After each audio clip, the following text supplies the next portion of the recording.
Sikiliza ukweli. Tambua vizuri sabato za aina nne ambazo Biblia inafundisha katika Agano Jipya. Katika kitabu cha Waebrania sura 4 fungu la 4 hadi 11 inatueleza sabato 4 tofauti. Sabato ya kwanza ni sabato ya siku ya 7 ambaye Mungu alipumzika baada ya kufanya maumbile yake. Ni Waebrania sura ya 4 fungu lake la 4. Sabato ya pili ni sabato ingefanyika Kanana, wakati Yoshua angechukua wana wa Israeli toka Misri kuwaingiza katika nchi yao ya pumziko ya Kanana ya duniani.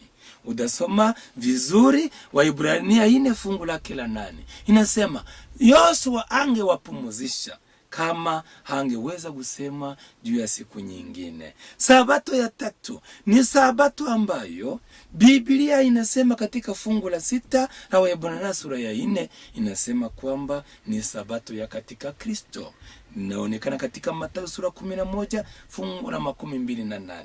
Inasema wale walio na mizigo mizito waje kwangu niwapumzishe. Hiyo mizigo inaonekana katika Zaburi 38 fungu la 4. Daudi anasema, Baba, matendo yangu mabaya yamenifunikiza, yamenilemea kama vile mzigo unaonishinda kuchukua.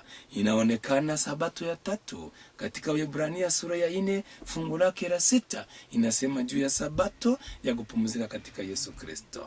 Kuna sabato ya 4 ambayo itaonekana katika Kanana ya mbinguni, ni katika fungu la 9 hadi 11. Biblia inasema kuna sabato nyingine iliyowekwa ili iweze kupumzikwa na wana wa Mungu katika nyakati zijazo. Lakini Paulo anasema hiyo sabato ya kwanza na hiyo sabato ya pili na hiyo sabato ya tatu wana wa Israeli walishindwa kupumzika ndani sababu ya uasi. Je, unaweza tena kufanya uasi ili uweze kukosa tena sabato ya mbinguni?